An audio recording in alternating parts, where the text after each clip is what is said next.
हाँ dear student, जो हमारा जो फर्स्ट लेक्चर हो चुका था बेसिक फॉर्मूलाज थे, अब हमारा सेकंड भी स्टार्ट होगा कि सेकंड भी हमारे पास बेसिक फॉर्मूलाज हैं। तो आपने देखा था फर्स्ट पार्ट में derivative of some inverse trigonometric functions, ठीक है। तो आपके पास है derivative of sine inverse x, तो हमने क्या लिखा है 1/√1 minus x square. Same thing कि derivative of cos inverse x जो होगा आपके पास सिर्फ माइनस ऑफ दिस आ जाएगा, ठीक है। फिर derivative of tan inverse x होगा 1/1 प्लस एक्स स्क्वायर। तो आपके पास आता है fourth derivative of cot inverse x, तो सिर्फ ये माइनस का होगा -1/1 प्लस एक्स स्क्वायर, ठीक है। फिर आपके पास आता है derivative of sec inverse x 1/x time root x square minus 1। तो इसका जो डिफरेंशिएशन होगा, इसका जो अवकलन होगा आपके पास 1/x time root x square minus 1। वैसे ही आपके पास लास्ट है derivative of cosec inverse x, यानी कि इसका जो अवकलन आपके पास आएगा -1/x time root x square minus 1। तो ये आपके पास 6 फॉर्मूलाज आए इनवर्स ट्रिग्नोमेट्रिक फंक्शन, ठीक है। अब इसकी अगर आप बात करते हो नेक्स्ट वाले का डेरिवेटिव ऑफ x की power n some power function, कि जब किसी अल्फाबेट पे कोई पावर आ गया तो उसने लिखा है कि पावर पहले बाहर आएगा इनटू x की पावर उसमें से एक कम हो जाएगा। तो अगर आप उसका एग्जांपल देखोगे यहां पर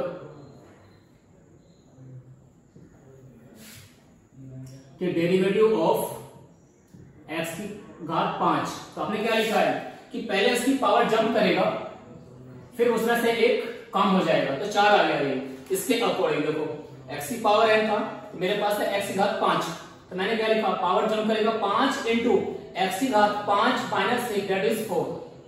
वैसे आप कुछ और ले लो डेरिवेटिव ऑफ x की घात -7, जब कोई पावर नेगेटिव में आएगा तो अगेन सेम तरीका क्या बोलोगे आप कि पावर पहले बाहर आएगा जंप करेगा फिर x की पावर में से एक कम हो जाएगा, तो -7 -1, तो ये बनेगा आपके पास -7 इंटू एक्स की पावर -8,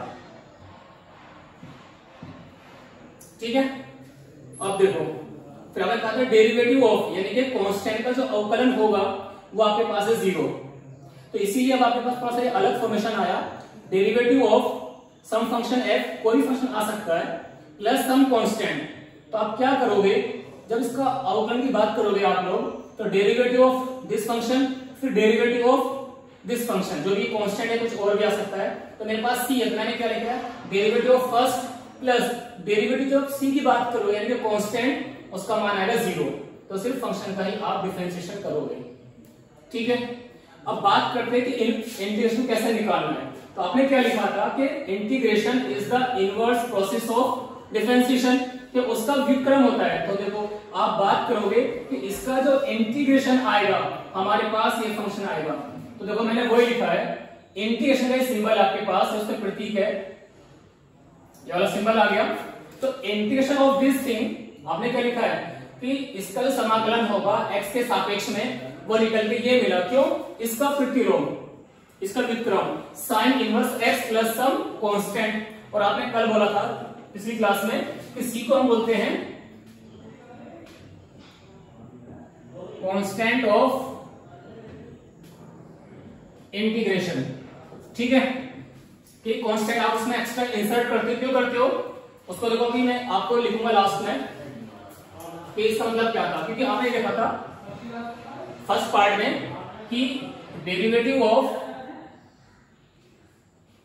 मान लो मैंने कहा कि x प्लस 3, इसका मतलब क्या हुआ, तो आपने क्या लिखा था कि डेरिवेटिव पहले x का करेंगे और फिर इस नंबर का करेंगे। तो आपने कहा था derivative of x plus derivative of this constant, तो आपने इसका 1 लिखा था और इसका 0 आया, तो आंसर मिला आपके पास 1, ठीक है। तो कांस्टेंट को जब आप अगर आप करोगे इसका रिवर्स, तो मैंने कहा कि इंटीग्रेशन ऑफ 1 की अगर बात करोगे तो आपको याद है कि जब डेरिवेटिव ऑफ x 1 होता है तो आप उल्टा बोलोगे 1 का समाकलन मेरे पास आएगा कितना x प्लस सम c। देखो वापस आ रहा नहीं आ रहा है इस टाइप से, ठीक है। अब देखो वैसे आपके पास है इसका समाकलन कि माइनस ऑफ दिस का जो समाकलन आया उसका नाम है कोस इनवर्स x। जब भी प्लस का साइन होगा तो साइन इनवर्स बोलोगे, और अगर इस पूरे पार्ट में माइनस आएगा तो वो कोस इनवर्स में चेंज हो जाएगा। वैसे ही आपने बात करी, इसका डिफरेंशियल मेरे पास है 1/1 प्लस एक्स स्क्वायर, तो आप बात करोगे इसका जो समाकलन आएगा हमारे पास x के सापेक्ष में tan इनवर्स x प्लस का c। क्यों? क्योंकि ये इसके साथ मिला है तो उसी का मान इधर आएगा। आपने कहा कि अगर इसमें माइनस आएगा उसको हम बोलेंगे cot inverse x plus some constant. अब आता है आपके पास integration of 1/x into root x square minus 1 dx, यानी कि हमें इस फलन का समाकलन निकालना होगा x के सापेक्ष में। तो से कितना लिखेंगे आप? sec इनवर्स x, जो कि आपको यहां से नजर आ रहा है। वैसे जब इसमें माइनस आ जाएगा, जो मैंने यहां पे लिखा है -1/x into root x square minus 1, तो आप बोलेंगे cosec inverse x plus some c। तो अब आपको सारे सामान्य जो मैंने फॉर्मूलाज लिखे थे कल और आज, ये अब आपको 1 बाय 1 याद करना पड़ेगा। तो मैं लिख देता हूं शॉर्ट फॉर्म में RL, यानी कि रट लो। तो फॉर्मूलाज होंगे मैथमेटिक्स के अंदर, आपको मेमोराइज करना पड़ेगा बाय हार्ट, अदरवाइज आप काम नहीं कर पाओगे मैथ्स के अंदर। उसका कॉन्सेप्ट है वो आपको समझना होगा, लेकिन जो फॉर्मूलाज हैं वो आपको याद करना ही पड़ेगा। अब आपके पास आता है इस पावर फंक्शन की स्टोरी, कि जब इसका डिफरेंशियल हमने ये लिखा था कि इसका पावर पहले जंप करेगा इनटू जो भी वेरिएबल आपने यूज करा, x होगा या y या z, उसकी पावर एक कम होती है। जो आपने इस सवाल को देखा है कि डेरिवेटिव ऑफ x की पावर 5, तो मैंने क्या लिखा था, ये 5 जंप करेगा इनटू x की पावर 4, यानी कि एक कम हो गया।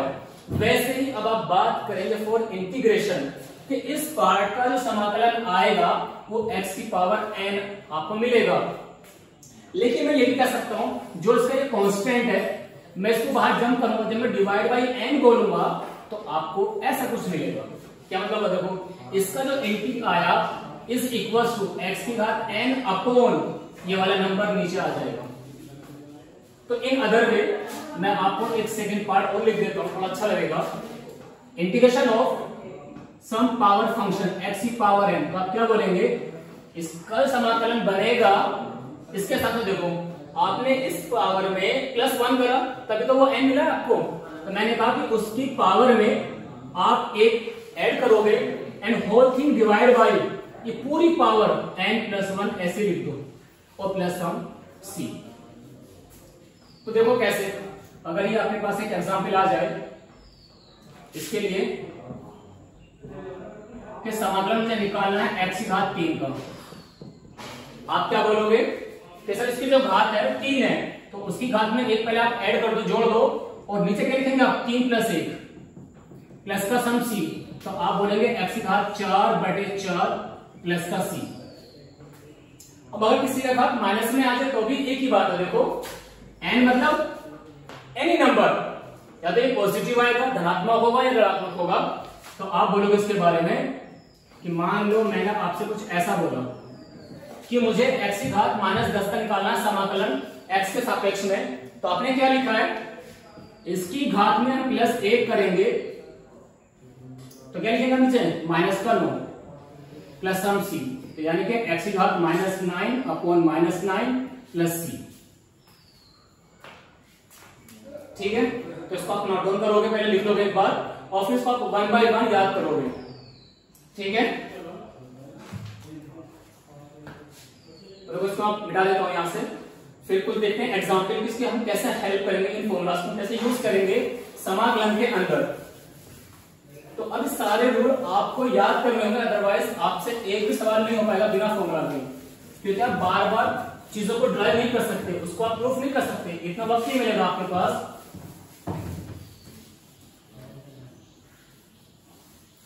अब देखो, तो ये थे आपके पास कुछ बेसिक रिजल्ट जो मैंने कुछ कल भी लिखा है और आज भी लिखे हम लोगों ने। ठीक है, अब इसके बाद आता है आपके पास प्रॉपर्टीज, कि इससे कुछ प्रॉपर्टी होंगी, कुछ इसका हेल्प से हमें सवाल करने होंगे समाकलन के अंदर। अब देखो आप,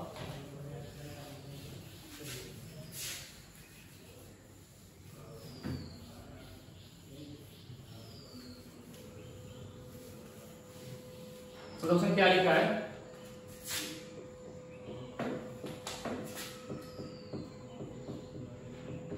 सम प्रॉपर्टीज ऑफ इंडेफिनिट इंटीग्रल। तो इसका मीनिंग क्या है? जब आप किसी फंक्शन का, किसी फलन का जब आप निकालते हो समाकलन, तो आपके रिजल्ट में एक नंबर सी आप जोड़ देते हो, सी यानी कोई कांस्टेंट, ठीक है। तो इसी के अकॉर्डिंग सी का जो मान है वो हर टाइम बदलता रहेगा, क्योंकि आपको ये नहीं पता ये कांस्टेंट है कौन, 1 है, 2 है, 3 है, 4 है, माइनस का 10 है, माइनस का 100, आपको इसके बारे में कुछ भी नहीं पता है कि वो नंबर है कौन मेरे पास। तो सम सी यानी कि जो आपने कहा ना सी, ये इसको बोला गया अचर राशि। अब जैसे आप सी का मान बदलते जाओगे वैसे ही आपके पास ये मान बदलता जाएगा, ठीक है।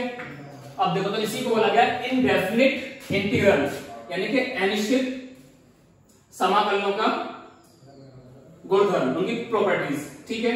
तो उसने क्या लिखा है, मान लो कि आपके पास तो दो फंक्शन है, एक फंक्शन f होगा कि let fx and gx be two function,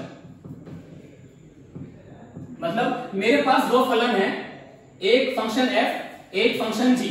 जब मैं इन दोनों को ऐसा लिख दूं कि f of x plus g of x, मुझे इन दोनों के सम का निकालना है समाकलन विद रेस्पेक्ट टू x, यानी कि मुझे x के सापेक्ष में इन दोनों का निकालना होगा समाकलन। तो मैं कैसे करूंगा? तो क्या बोलता है कि आप एक काम करो, दोनों फंक्शन को आप अलग अलग समाकलन करो, यानी कि पहले मैं f का समाकलन करूंगा x के सापेक्ष में और फिर मैं g का भी करूंगा समाकलन। तो आप बोलेंगे कि पहले हम f का समाकलन करेंगे और उसके बाद जो निशान यहाँ पे होगा प्लस का प्लस रखोगे आप, और अगर यहाँ बीच में माइनस आ गया बाय द वे तो आप उसको माइनस बोलोगे। तो प्लस की जगह पे आप प्लस रखेंगे, माइनस की जगह पे माइनस, आप उसका साइन चेंज नहीं बदलोगे, चेंज नहीं करोगे आप। यहाँ पर आएगा g ऑफ x। अब देखो, तो जब मेरे पास दो फंक्शन थे तो मैंने दोनों का समाकलन करने के लिए दोनों को मैंने अलग अलग कर दिया। कैसे? देखो एक एग्जांपल लो आप, उसने कहा समाकलन ज्ञात कीजिए।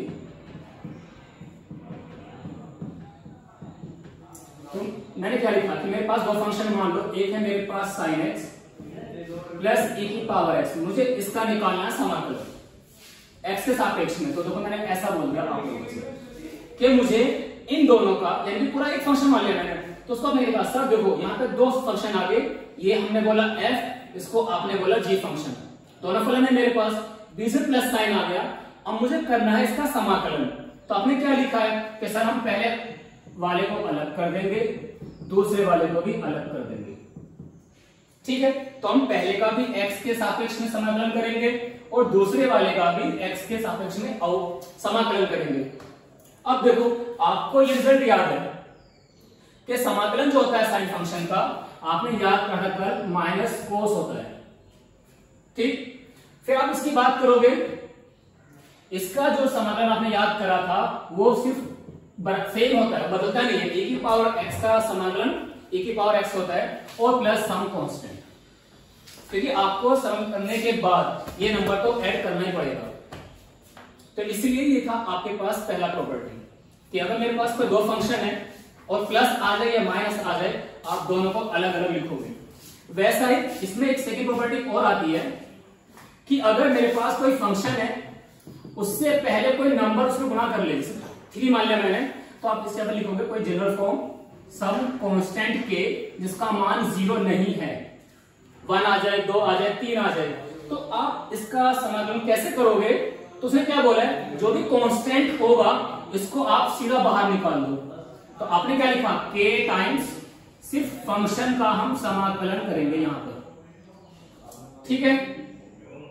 कैसे? देखो ये आपके पास एक उदाहरण आ जाएगा कि मुझे करना है 2 इंटू एक्स की घात 3 लिख लिया आपने कि ये कोई नंबर है, ये एक फंक्शन है x की घात 3, मुझे करना है इसका समाकलन। तो पहले आप क्या करोगे, ये नंबर बाहर निकलेगा, निकाल दिया, देखो ये बचा, ऐसे ही छोड़ दिया उसको हमने।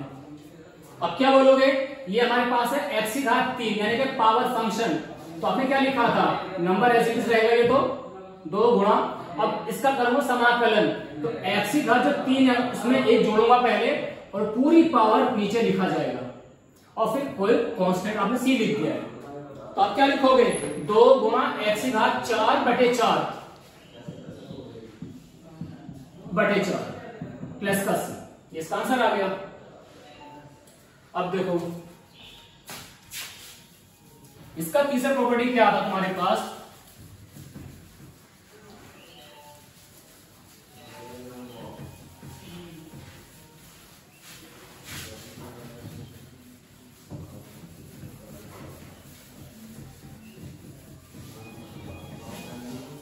तीसरा उसमें ये लिखा है कि अगर कोई फंक्शन आपके पास ऐसे आ जाए जिसमें 2 से ज्यादा आ जाए और हर एक में कुछ कांस्टेंट गुणा कर ले आपके पास, जैसे क्या लिखा आपने इंटीग्रेशन ऑफ, मैंने कहा आपसे कोई कांस्टेंट है c1, उसका एक फंक्शन है मेरे पास f of x, कोई दूसरा नंबर है सपोज c2, मेरा फंक्शन है g of x, मेरे पास कुछ और भी आ सकता है सम फंक्शन h, मुझे इन तीनों का अब पूरे का मिलाकर करना है समाकलन, तो आप क्या बोलोगे बिल्कुल फर्स्ट और सेकंड को आप यूज कर लो कि जब 2 फंक्शन का प्लस था तो दोनों को हमने अलग अलग लिखा है, वैसे ही आप यहां भी करोगे। तो आपने क्या लिखा है कि पहले हम फर्स्ट का करेंगे जो भी लिखा हुआ है, फिर सेकंड का करोगे आप समाकलन जो भी लिखा हुआ फंक्शन है व्हाटएवर, और तीसरा भी मैंने ऐसे ही अलग कर दिया, ठीक है।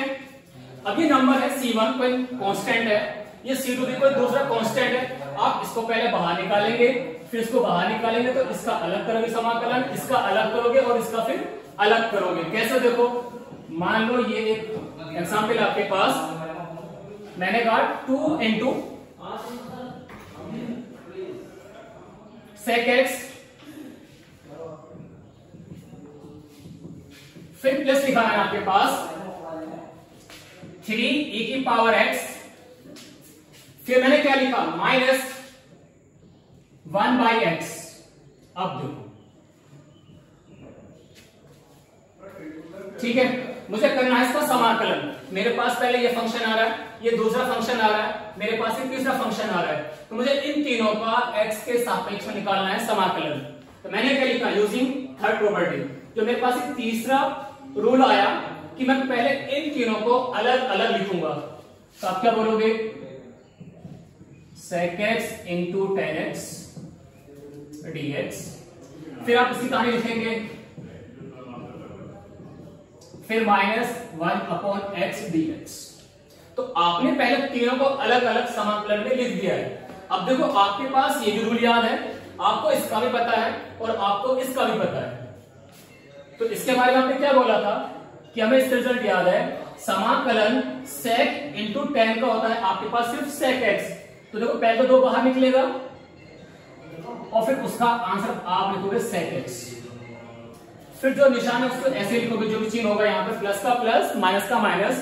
अब आप इसकी कहानी बताओगे कि 3 बाहर आ रहे सबसे पहले, और a की पावर x जो समाकलन होगा वो बिल्कुल सेम रहता है, बदलता नहीं है, जो ये चिन्ह होगा माइनस का माइनस लिखा मैंने, 1/x का आपने कल देखा था वो log x होता है, तो हम पीछे लगाते हैं मोड, यानी कि हमारे पास इसका मतलब ये हुआ जो ये वैल्यू है वो हमेशा धनात्मक होती है और प्लस उसका कांस्टेंट, ये था।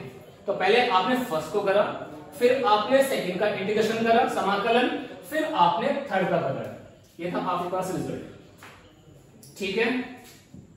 अब आप एक एग्जांपल और लिख लो छोटा सा, कि अगर मैं कुछ ऐसा लिख दूं कि इसका समाकलन क्या होगा,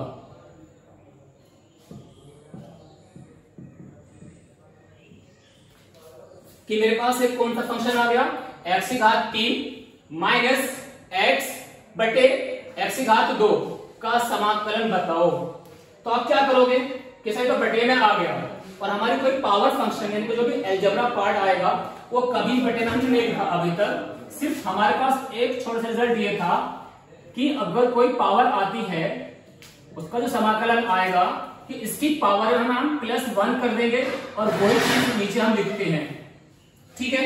लेकिन यहाँ पर कुछ ऐसा नजर नहीं आ रहा है, तो आप दिमाग क्या लगाओगे कि सर हम दोनों को पहले अलग अलग कर लेते हैं, इस टर्म को इससे भाग करेंगे, इस वाले पद को इससे भाग करेंगे, जो निशान है वो ऐसे रहेगा।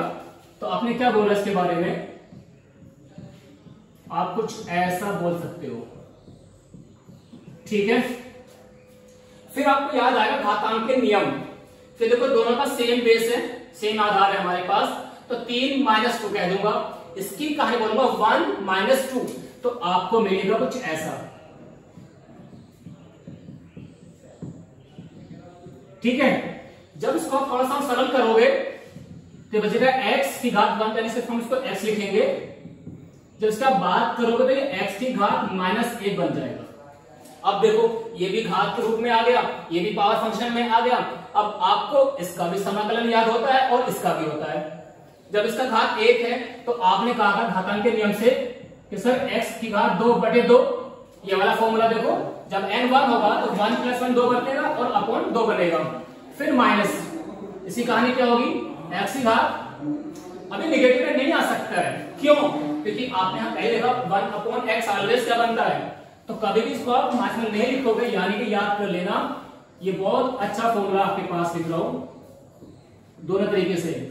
इसको हमेशा आप log ऑफ mod x ही बोलोगे, ठीक है, क्योंकि 1/x में क्या लिखा है, x की घात -1, मतलब 1/x ही बनेगा वो, तो log x इसका आंसर बनेगा। तो मीनिंग क्या होगा, हम लिखेंगे हमेशा log of mod x + some c, ठीक है।